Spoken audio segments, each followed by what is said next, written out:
What's going on, everybody? Welcome back to the Undefeated Post-Weigh-In Show. We are talking about UFC Vegas 72. I'm doing you a favor by watching these face-offs and these weigh-ins. I will make sure I tell you every little detail about these fighters as they step on the scale before they make weight and fight tomorrow in the cage. And let's see if we can find any extra little tidbit of info that might help us make an extra wager or two and put some money in your pocket. This is Pub Sports Radio. Make sure you give me a like before you go. And the lines are brought to you by Superbook Sports. First fight of the night, Hailey Cowan taking on Lynn Horth, and things get interesting right out the gates. Hailey Cowan, 137.5. She missed weight by 2.5 pounds. Her opponent, Lynn, made 135.5, so she's good to go. Hailey looked physically all right on the scales. Don't get me wrong. Like, she's got that judo bod. She's pretty well muscled. She looked fine, but her struggling to get down to 135 yet again is kind of an issue. I talked about this on the Monday show, that this will be the third time the UFC has tried to have her debut this year. So she has been in an extensive, 5-month training camp. To be completely honest with you, I'll bet you she has simply hit a wall, because she has now tried to peak and cut 3 separate occasions in the last couple of months. Lynn Horth was stone cold up there. She's coming up a weight class. You got to think that helps her out, because even though it's a short notice fight, she doesn't have to cut all the extra weight to get to her usual 125. These two actually size up really well. Slight size advantage goes to Cowan, obviously, but frankly, she seemed nervous. She was up there smiling and laughing, and the whole time Horth is stone cold killer intense on the other side of the cage from her.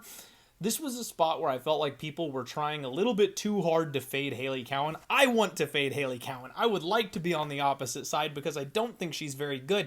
But after seeing this face-off and this weigh-in, I think Lynn Horth is definitely the side that you want to be on if you're going to put your money on this fight whatsoever. And I could see Hailey Cowan mentally breaking, it seemed to me. And again, this is just me and my tinfoil hat talking, but it looked like she was already mentally starting to crack when they were facing off here today. So if anything, we're putting our money on Lynn Horth tomorrow. Next up, Marcus McGee is taking on Journey Newsom. They had a catch weight of 140 pounds due to the short notice replacement. Marcus McGee made 140 on the dot. Unfortunately, I didn't get to see him. The stream cut out, so I missed that portion of it. Journey Newsom, though, pounding his chest, giving out a little roar at 138.5. McGee was big. When these guys face off, there's a definitive size advantage for McGee. And Journey Newsom is usually a well-muscled guy that's kind of tanky compared to his opponents. McGee is big and had the muscle to go with it. He's not that long string Vinny type of fighter. So big spot here where McGee, coming in on short notice, has an opportunity to take out a fighter that, frankly, I'm not overly impressed with and have never been overly impressed with. McGee opened up as a plus 200 dog. He's all the way down to plus 160. And honestly, I'm starting to think maybe there's a little bit of meat still on that bone. Journey Newsom is a guy that's been cracked and knocked out more than once. And McGee is one of the training partners, I guess, for Sean O'Malley out of the MMA lab, which I think is an amazing gym and obviously high-level training partner to work with. So yeah, I'm thinking maybe a live dog here in the second fight of the night, and I'd be looking for that KO prop, because the couple times we have seen Journey Newsom lose, it's been by knockout with the size disadvantage. I could see that being a bit of a problem, but I do need to go back and do some more due diligence. I have not ran all of Marcus McGee's tape yet, so I'm not entirely certain as to what he is good at. I do think he's a live dog, though, just based off the limited footage that I've seen so far. Next up, we've got Eryk taking on Stephanie Edgar, and once again, we got a big old slip up here. Arena's making her UFC debut, but she came in at 140 pounds. She missed weight by a full 4 pounds here. And then, of course, after they read her missing weight, she's shadowboxing up on the scale. Girl, read the room. Nobody is impressed with you right now. Don't be up there trying to feel yourself. And, of course, she's got that terrible, dancing video that the UFC put out of her after she was showing off her new haircut. I thought the haircut was an improvement. The dancing afterward, not so much. Stephanie Edgar, 135 on the dot, no problem for her. She did do the white people in the hallway passing each other. That smile. She looked good. These two size up well. Eryk, the one thing she's got going for is size. She is big. She's a little bit bigger than Stephanie Edgar, and Edgar is one of the larger women in the division. This is a spot, though, where I feel like Edgar's experience, I know you usually want to have the younger fighter in these spots, but Edgar's experience edge when they've got a very similar skill set, I think is going to make the difference. Combine that with the fact that Alexieva, first off, she's never overly impressed me in the first place based off of her tape, the inexperience, and now missing weight. You gotta wonder just how all there she really is. Like, did she take this fight seriously? Is she coming in with any expectations of herself? This is a very weird fight. I definitely lean to Stephanie Egger, and I think she can finish her, especially if she gets those judo hips going. But Stephanie Egger minus 300, I'm looking at maybe a parlay piece, the under, or potentially Egger inside the distance. I don't mind those shots whatsoever here in this spot. Fade the new kid. Cody Durden taking on Charles Johnson. Durden made 126, Johnson 125.5. Unfortunately, another stream cut loss here. I didn't get to see Durden on the scales today. Charles Johnson, on the other hand, gave a real smile. Now, last fight, he came up there and looked a little rough around the edges with that short notice fight against Boudet. This was a actual smile on the scales today. He looked fantastic. Looks like he had a much better cut coming into this one. And then Charles Johnson did like the selfie view thing when Cody Durden came up to face off with him and had like the poop emoji over his face. It's childish, but I got a little giggle out of it. It's good stuff. He's having fun up there. Durden is big time intense here, and then they had to be split up on this spot. There's some bad blood. I love this fight so much. Now, Charles Johnson, I finally bought in at minus 140. It's been nothing but Cody Durden's team all week. He's come down from being like a plus 180 underdog. Now he's plus 115. I am standing in front of the market. I am buying low on my guy Charles Johnson and saying, none of you know what you're talking about. This is a recency bias pick. And I'm buying in on my guy at the lowest price possible. Now, he has ticked down to minus 135, which is a little disappointing because I do want the lowest number possible. And I got minus 140.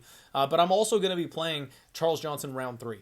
A lot of people are concerned with Charles Johnson's gas tank. I don't think it's going to be an issue. It was an issue in his last fight unexpectedly. And if you recall, Ode Osborne actually took a nut shot and took the full 5 minutes to recover, which I think made a huge difference in that fight because Ode was exhausted and fading. Even with a not 100% Charles Johnson, the game plan was starting to come together. That nut shot really saved Ode Osborne, somebody who's notably got gas tank issues deeper in the fight. If that nut shot doesn't happen, I think Charles Johnson wins that fight, potentially even finishes in that third round, and I think he makes up for that in this fight. Cody Durden's going to try and get the takedowns. It's not going to come easy to him. He slows down over the course of the fight, and I think we've got a regular Charles Johnson this week who will ramp up the deeper this fight goes. 12-1, Charles Johnson round 3. Give me that. I love that spot. Next up, we got Jake Collier taking on Martin Boudet. We got both guys coming in big old heavyweights. Boudet made 265, Collier 265.5. Boudet, classic flabby heavyweight. You love to see it. This guy's got a big old barrel chest on him. His rib cage is huge. Collier, classic Jake. Nothing to really report there. But the big thing here, I talked about this on the Monday podcast, was I needed to see these guys face off because they have them separated by about an inch of height when it comes to their UFC stats. That ain't it. Boudet is huge. We talked about this. Jake Collier is a guy that fought at 185 earlier in his career and is moonlighting at a heavyweight because he can. His opponent Boudet in this spot, though, is a true heavyweight, and the guy's freaking huge. It is not a 1-inch difference. Boudet is big, and that definitely sways me in his direction. I know Jake Collier is a guy that's got volume, he's got pace, he's got underrated grappling, but Boudet has so much massive heavyweight muscle on his frame. I think it's going to be a problem for Jake Collier to handle. Boudet may get out-volumed, but I think he's going to be able to physically bully Jake, and he'll be able to pin him up against the cage, go to work on those knees. Even if Jake Collier tries to mix in the grappling, I think Boudet could end up on top in those positions here, and then you are in trouble if this man gets on top of you. So I'm leaning more towards Boudet as the fight gets closer. It's a pick'em, minus 115, ever so slightly edged to Martin Boudet. So I will side with him there. No real trigger pull here from me. I don't think I'm going to bet this fight. In fact, I've only got 2 bets on the entire card so far. Charles Johnson, and then, of course, one a little bit later. I might add a couple, but I'm not looking to lose my mind here this week because the late ads absolutely massacred me last week, and I knew it was a sketchy card. This is a sketchier card, so choose your exposure very carefully. You could go hard on this one and end up taking home the entire bag if you really want to, but you could also go broke. So just, make sure you feel strongly about the reads before you pull those triggers this week, folks. Next up, we got we got Josh Quinlan taking on Trey Waters. Quinlan made 169, Waters 171. And honestly, Quinlan looked great. For a guy that's coming off of getting popped by USADA, still very well muscled, not quite as veiny, but looked really good. Now, his opponent, Trey Waters, he looked fine. He's another guy that I was a little concerned about because he's coming in on super short notice and he's really big for this weight class. I thought the short turnaround, extra weight cut could maybe be a problem for him. Not even a little bit. They face off. It was a really good face off. Waters is a decent bit taller than Josh Quinlan. And we've got minus 165 on Quinlan, plus 145 on Waters. So that number is coming down a little bit here on the dog. I just don't like the way Trey Waters fights, but Quinlan also hasn't done enough yet to prove to me that I can count on him as a favorite at this price tag. He knocked out the chinniest guy in the entire UFC, so big whoop. I need to see more than that. I think Josh Quinlan does have some grappling upside here in this fight if he chooses to go that way, and with Trey Waters coming in on short notice, potentially you can chip away at that gas tank, make him work, tire him out on the ground, that kind of thing. I think that's maybe a good path to victory for Josh Quinlan. I'm going to lean with the favorite there, but at this point, I have no bet. Tinfoil cap again, you know what? I like to fade short notice fighters and people that slow down and gas out with those sub props. You guys know that. Josh Quinlan could potentially go to the grappling in this fight. I was listening to shout out the Santino DeFranco and my guy Brandon Olivas from Fight Ready. They always break down these fights as well. And Santino said from what he understands, Josh Quinlan is actually looking to grapple in this fight. Now, that's all hearsay, right? Like, I can't verify the source, but it's coming from a source that I personally trust. If he chooses to grapple and he has a guy coming in on short notice, I think sub is maybe more likely than we're giving credit for. Just because we saw him one punch Josh Witt doesn't mean that his KO is his only path to victory. We'll find out. I don't know. We'll see. Maybe I sprinkle that into one of the Hail Mary parlay type of prop parlays that I do on Saturday. Next up, we got Waldo Cortez Acosta taking on Marcos Rogerio de Lima, and I cannot get behind this number, folks. You know what? I should probably talk to you about how they looked on the scale first, though. Cortez Acosta, 258, and then you've got de Lima, 262 and a half. Somehow de Lima, after moving up 2 weight classes, is still heavier than true heavyweights. Waldo Cortez honestly looked great. He's filling out at heavyweight. He had less flab around his belly. You can see the muscles tightening up a little bit. He's another true heavyweight body coming up here. Marcos Rogerio, if you only saw him from like the shoulders up, you would think he looked like Francis Ngannou. But as soon as you get to the chest and drop down to the gut, like he's carrying a lot of extra weight on him, and he's very short, very stout. This was a good face-off, very respectful, but Waldo obviously the bigger party. I'm leaning dog or pass here on this spot again. I mean, Marcos is super live in round 1. The grappling, the leg kicks, the amount of power he's got in his hands. He absolutely could finish this thing early, but if he doesn't, I don't think he can keep pace with Waldo Cortez Acosta for 15 minutes. Now, if he goes to the leg kicks on repeat, or if he goes to the grappling on repeat, potentially he can grind his way out to a 15-minute decision. But I think the volume of Waldo Cortez Acosta is eventually going to get to him. This is a spot where I'm definitely looking to bet Waldo live. If he can get out of that first round and show me he's still somewhere in that fight, I'm planning on betting Waldo Cortez Acosta probably live. Julian Erosa and Fernando Padilla. We got both guys making 145 and a half pounds. Both guys very tall, cut up well, very skinny. I mean, these guys are very, very similar. Tall and lanky. They size up super well. Padilla's got a slight height advantage, and I will let you guys know, pass the information along every chance I get. The number 1 sports gambler for MMA at Superbook Sports has come in on Fernando Padilla. He got plus 150, I think, earlier in the week. They dropped it to plus 125 immediately. He sits plus 120 right now, so very respected line move on the guy that does the most damage in MMA at Superbook Sports. It's always been a dog or pass spot for me. I know a lot of people jumping back in on Erosa. Padilla is exactly the type of fighter that takes advantage of Julian Erosa and is able to find the chin on this guy. So because of that, I'm leaning Padilla. I'm leaning Padilla KO. He showed off some real nice knees and elbows in his last fight. The concern, obviously, is maybe the grappling. Erosa could go to the wrestling and take him down. But Padilla's dangerous off of his back. I could see some scrambles. Maybe we end up back on the feet. Under 2.5, minus 155. Violence doesn't seem so bad to me here in this spot because Erosa is kill or be killed always, all the time, every time. And I think he also is going to present an opportunity for Padilla to get a highlight reel KO in this spot. So I'm leaning with the dog. I'm leaning with the under. Next up, we got Cody Brundage taking on Rodolfo Vera. Brundage came in at 185 and a half, Vera 186. Rodolfo is a mountain of muscle as always. Dude's got abs for days. I still can't believe this physique absolutely exists. Cody Brundage, though, he looked great. He's in excellent shape. He had a hard rockin' beard up there, which you love to see, welcome to the Beard Gang, Cody. I think that's probably going to make the difference in this fight. No, I'm just kidding. Brundage actually decent size advantage here on Rodolfo Vera, which was a little bit surprising to me. I wasn't really expecting him to be that much larger. I'm not sure what to do in this fight. My brain tells me that Rodolfo Vera has every advantage on the table and is going to absolutely smoke Cody Brundage. And the hairs on the back of my neck are telling me Cody is going to win this fight. You know, the last couple of times Cody has made these fights look good. I mean, he comes back from the brink of death to finish his opponents. And because of that, I kind of want to play violence. The under doesn't sound half bad to me because I could see Cody getting roughed up a little bit in that first round and then coming back and finishing. And honestly, I don't know that Cody's got the gas tank to do it, but I think if he pushes Vera, he can maybe go to that fluffy game plan of tiring him out and winning either a decision or a late finish that way. We've never seen Cody be able to utilize that kind of a game plan before, but the blueprint has been set, and he is a younger fighter who potentially has that ability to pull that off. So very interested in this fight. I'm a fan of Cody. I like the guy. So like there's a little bit of heart mixed in on this, but at the same time, it really is just this weird prickle on the back of my neck that tells me that he's going to find a way to win this fight. And I'm not sure how it gets done, but it might be a knockout, honestly. He's big. He's strong. He's working at Factory X Muay Thai.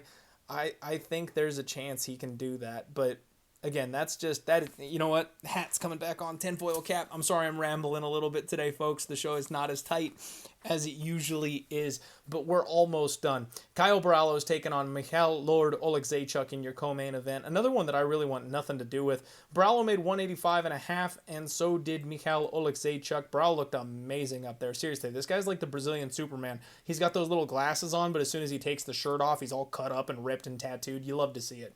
Michal Oleksiejczuk, though, looking very slim. He's kind of that skinny fat thing going on. At 185, I'm so glad he dropped because he didn't have the muscle to be at 205 anyway. It just didn't make sense. This is definitely his weight class. These guys face off, and Michal, he's almost like... he reminds me a lot of Ion Cutelaba. He's always messing with his opponents. Came in super close. Caio did not back down. This was a great stare down. Caio's got a decent size advantage here in this spot. And I think this is another violent spot. I mean, Caio can take this guy down and submit him. I think Michal is going to, punish Borralho if he can get inside the pocket. He's going to have a speed advantage, especially with the hands. But he also leaves himself exposed to get cracked if he doesn't get the finish himself. He's a very kill or be killed type of fighter. So I kind of am sticking with my pick of Caio, I think under, but I want nothing to do with laying this favorite price. I see everybody picking Caio Borralho. This is exactly the spot where no one quite understands Michal Oleksiejczuk, and he finds a way to win. So I'm staying clear away from it. I will also be picking Caio, but I'm not laying that price tag. Main event time, Ricky Simón and Song Yadong. Both men make 136 pounds. Simón is absolutely jacked. My God, this guy is so strong. But you know what? He wobbled just a little bit up there on the scale, and more than once. And that was something that I noticed. He wobbled, caught himself, and then did it again. Now, he obviously has so much muscle on his frame. This is not an easy weight cut for Ricky Simón, but that says something to me. His veins were like exploding from the sides of his biceps and his head. This is a very tough chore for him to get down to 135 or 136 in this case. Song Yadong, though, he looked amazing. Honestly, he's another guy that's very well muscled, but he's also very lean, I guess. He doesn't have an excess of muscle. He has the muscle that he needs, and he looks fantastic, in great shape on the scales today. Song is taller than Ricky Simón is. Not necessarily a bad thing for Ricky backers, because I always talk about how you want to be lower to the hips if you can be when you're the grappler anyway. So as much as I'd love to say, hey, I'm on Song, I got the height advantage, it's not necessarily that way because the wrestlers want to be slightly shorter than their opponents. They went head-to-head, forehead to forehead. You love to see it. This is going to be an intense fight. I cannot wait for this matchup. It's so good. I got plus 110 on Song Yadong, and then I doubled down at even money plus 100. I'm trying to be better about my bankroll management and my unit sizing. This week is sketchy as all get out. I only have the two bets. That's going to be Song, and that's going to be Charles Johnson. Those are the two spots I think are soft and I really believe in. And I threw a 5-unit bomb on Song Yadong. I am extremely confident that he should be the favorite in this spot. Now, making him a minus 135, a minus 140 favorite is not a ton of line value from plus 110 or plus 100. But when you flip from dog to favorite, I think that says something. Now, this is just my read. Obviously, I could be entirely wrong, but that's my big spot on this card. And I'm not planning on adding a whole lot this time because of how sketchy it is. So I'd be interested in maybe Jamie Lynn Horth or the under in that fight. I could see violence taking place for the first fight of the night. Marcus McGee has my attention. I need to do a little bit more work. If I end up adding him, I will tweet that out for everybody. I may find a way to parlay Stephanie Edgar fading the weight miss of Alexieva and just the dance that she did. I think she deserves to lose for that. Already on Charles Johnson. Martin Boudet gets my pick. Don't know that I'm betting that one. Josh Quinlan, same thing, gets my pick. Don't know that I'm betting it. And then I cannot get on this lay the chalk Marcos Rogerio de Lima train that everybody's on. He's minus 175 now, and he was an underdog like 3 fights in a row not all that long ago. So I could see Waldo Cortez Acosta pulling off the upset here. Kind of lean over 1.5 in that fight, though. I think Waldo has to survive that early onslaught and then drag de Lima into a war, pace him late, maybe finish him in the third. That's kind of how I see that fight playing out personally. Padilla, though, has my attention, especially with the better from Superbook Sports being on that side. I tail his action every chance I get, and so far that's worked out pretty well. So don't be shocked if you see me ending up on Fernando Padilla at least a little bit. And then I think Cody Brundage is live for some reason. The under, though, I think is probably the safer play in that spot. And Michel, I think, is live in round 1, but if he doesn't get it done there, I think he's pretty much dead. So under 2.5. This is a great fight card, folks. Like, maybe not the best for betting, but this is going to be a damn entertaining fight night to watch. It's going to be sloppy. It's going to be aggressive. These fighters are aggro. These fighters are finishers. A lot of them are capable of being finished. We're going to see unders. I can't wait for it. That is the Undefeated post-weigh-in show for UFC Vegas 72. I'm rocking the Islanders jersey because my future ticket is somehow still alive on them. I need them to win tonight, so I've got it going to Game 7 and can maybe get my plus 165 wins the series. Come on, Islanders, get it together. Good luck on all your degenerate action, everybody. We'll see you all online tomorrow. Let's roll.